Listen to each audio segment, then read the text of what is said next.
Pride and Prejudice, Chapter 6. The ladies of Longbourn soon waited on those of Netherfield. The visit was returned in due form. Miss Bennet's pleasing manners grew on the goodwill of Mrs. Hurst and Miss Bingley, and though the mother was found to be tolerable, the younger sisters not worth speaking to, a wish of being better acquainted with them was expressed towards the two eldest. By Jane this attention was received with the greatest pleasure, but Elizabeth still saw superciliousness in their treatment of everybody, hardly excepting even her sister, and could not like them, though their kindness to Jane, such as it was, had a value as arising, in all probability, from the influence of their brother's admiration. It was generally evident, whenever they met, that he did admire her, and to her it was equally evident that Jane was yielding to the preference which she had begun to entertain for him from the first, and was in a way to be very much in love. She considered with great pleasure that it was not likely to be discovered by the world in general, since Jane united with great strength of feeling, a composure of temper, and an uniform cheerfulness of manner, which would guard her from the suspicions of the impertinent. She mentioned this to her friend Miss Lucas. "It may perhaps be pleasant," replied Charlotte, "to be able to impose on the public in such a case, but it is sometimes a disadvantage to be so very guarded. If a woman conceals her affection with the same skill from the object of it, she may lose the opportunity of fixing him, and it will then be but poor consolation to believe the world equally in the dark. There is so much of gratitude or vanity in almost every attachment, that it is not safe to leave any of itself. We can all begin freely. A slight preference is natural enough, and there are very few of us who have heart enough to be really in love without encouragement. In 9 cases out of 10, a woman had better show more affection than she feels. Bingley likes your sister undoubtedly, but he may never do more than like her if she does not help him on." "But she does help him on, as much as her nature will allow. If I can perceive her regard for him, he must be a simpleton indeed not to discover it too.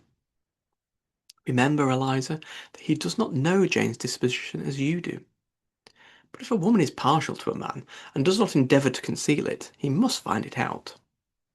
"Perhaps he must, if he sees enough of her. But though Bingley and Jane meet tolerably often, it is never far for many hours together, and they always see each other in large mixed parties. It is impossible that every moment should be employed in conversing together. Jane should therefore make the most of every half hour in which she can command his attention. When she is secure of him, there will be leisure for falling in love as much as she chooses." "Your plan is a good one," replied Elizabeth, "when nothing is in question but the desire of being well married. And if I were determined to get a rich husband, or any husband, I dare say I should adopt it. But these are not Jane's feelings. She is not acting by design, and yet she cannot even be certain of the degree of her own regard, nor of its reasonableness. She has known him only a fortnight. She danced 4 times with him at Merton. She saw him one morning at his own house, and has since dined in company with him 4 times. It is not quite enough to make her understand his character. Not as you represent it. Had she merely dined with him, she might only have discovered whether he had a good appetite. But you must remember that 4 evenings have also been spent together, and 4 evenings may do a great deal. Yes, these 4 evenings have enabled them to ascertain they both like Vinctum better than commerce, but with respect to any other leading characteristic, I do not imagine that has been unfolded." "Well," said Charlotte, "I wish Jane success with all my heart, and if she were married to him tomorrow, I should think she had as good chance of happiness as if she were to be studying his character for a 12 month. Happiness in marriage is entirely a matter of chance. If the disposition of the parties are ever so well known to each other, or ever so similar beforehand, it does not advance their felicity in the least.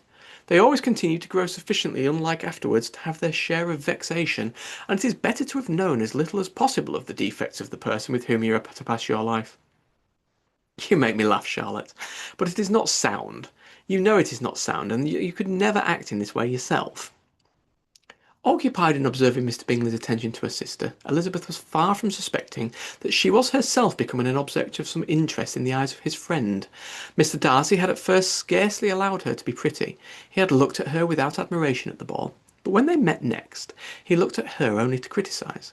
But no sooner had he made it clear to himself and his friends that she had hardly a good feature in her face, than he began to find it was rendered uncommonly intelligent by the beautiful expression of her dark eyes. To this discovery succeeded some others equally mortifying. Though he had detected with a critical eye more than one failure of the perfect symmetry in her form, he was forced to acknowledge her figure to be light and pleasing. and in spite of his asserting that her manners were not those of the fashionable world, he was caught by their easy playfulness. Of this she was perfectly unaware. To her he was the only man who made himself agreeable nowhere, and who had not thought her handsome enough to dance with. He began to wish to know more of her, and, as a step towards conversing with her himself, attended to her conversation with others. His doing so drew her notice. It was at Sir William Lucas's, where a large party were assembled. "What does Mr. Darcy mean," she said to Charlotte, "by listening to my conversation with Colonel Forster?" "That is a question only Mr. Darcy can answer. But if he does it any more, I shall certainly let him know that I see what he is about. He has a very satirical eye, and if I do not begin by being impertinent myself, I shall very soon grow afraid of him."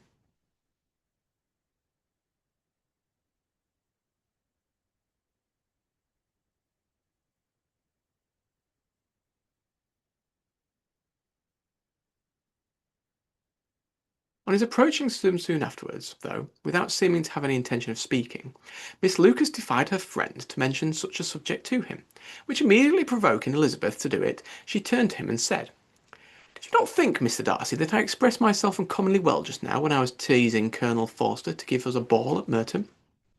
"With great energy, but it is a subject which always makes a lady energetic." "You are so severe on us." "It will be her turn to presume to be teased," said Miss Lucas. "I am going to open the instrument, Eliza, and you know what follows." "You're a very strange creature by way of a friend, always wanting to play and sing before anybody and everybody. If my vanity had taken a musical turn, you would have been invaluable. But as it is, I would really rather not sit down before those who must be in the habit of hearing the very least best performers." On Miss Lucas's persevering, however, she added, "Very well. If it must be, so be it." And gravely glancing at Mr. Darcy, "There is a very fine old saying which everybody here is of course familiar with. Keep your breath to your cool your porridge, and I shall keep mine to swell my song." Her performance was pleasing, though by no means capital. After a song or two, and before she could reply to the entreaties of several that she would sing again, she was eagerly succeeded at the instrument by her sister Mary, who, having in consequence of being the only plain one in the family, worked hard for knowledge and accomplishments, was always impatient for display. Mary had neither genius nor taste, and though vanity had given her application, it had given her likewise a pedantic air and conceited manner which would have injured a higher degree of excellence than she had reached. Elizabeth, easy and unaffected, had been listened to with much more pleasure, though not playing half so well, and Mary, at the end of a long concerto, was glad to purchase praise and gratitude by Scotch and Irish airs.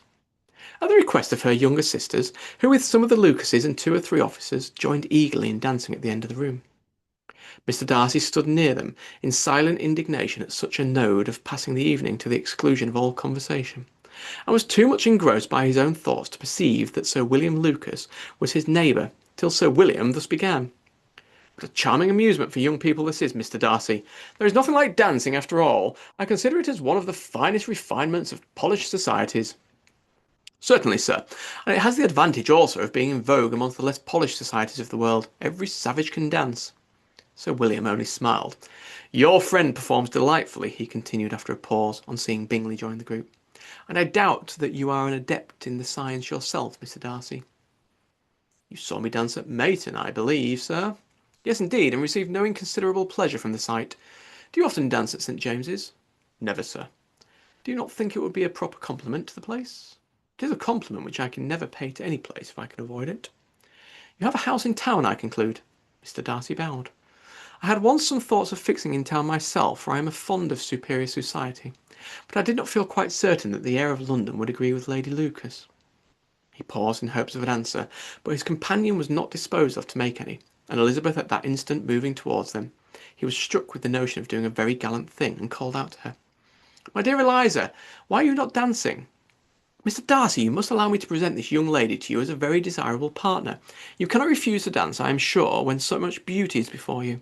And, taking her hand, he would have given it to Mr. Darcy, who, though extremely surprised, was not unwilling to receive it, when she instantly drew it back, and said with some discomposure to Sir William, "Indeed, sir, I have not the least intention of dancing. I entreat you not to suppose that I moved this way in order to beg for a partner." Mr. Darcy, with grave propriety, requested to be allowed the honour of her hand, but in vain. Elizabeth was determined, nor did Sir William at all shake her purpose by his attempt at persuasion. You excel so much in the dance, Mr. Lyse, that it is cruel to deny me the happiness of seeing you. And though this gentleman dislikes the amusement in general, he can have no objection, I am sure, to oblige us for 1/2 hour. Mr. Darcy is all politeness, said Elizabeth, smiling. He is indeed, but considering the inducement, my dear Eliza, we cannot wonder at his compliance, for who would I expect next to such a partner? Elizabeth looked archly, and turned away. Her resistance had not injured her with the gentleman, and he was thinking of her with some complacency, when thus accosted by Miss Bingley. I can guess the subject of your reverie. I should imagine not. You are considering how insupportable it would be to pass many evenings in this manner, in such society, and indeed I am quite of your opinion. I was never more annoyed. The insipidity, and yet the noise, the nothingness, and yet the self-importance of all these people. What would I give to hear your strictures on them? Your conjecture is totally wrong, I assure you. My mind was more agreeably engaged. I have been meditating on the very great pleasure which a pair of fair eyes in the face of a pretty woman can bestow. Miss Bingley immediately fixed her eyes on his face, and desired he would tell her what lady had the credit of inspiring such reflections. Mr. Darcy replied with great intrepidity, Miss Elizabeth Bennet. Miss Elizabeth Bennet? Repeated Miss Bingley. I am all astonishment. How long has she been such a favourite? And pray, when am I to wish you joy? That is exactly the question which I expected you to ask. A lady's imagination is very rapid. It jumps from admiration to love, from love to matrimony in a moment. I knew you would be wishing me joy. Nay, if you are so serious about it, I shall consider the matter absolutely settled. You will have a charming mother-in-law indeed, and of course she will always be at Pemberley with you. He listened to her with perfect indifference, while she chose to entertain herself in this manner, and as his composure convinced her that all was safe, her wit flowed along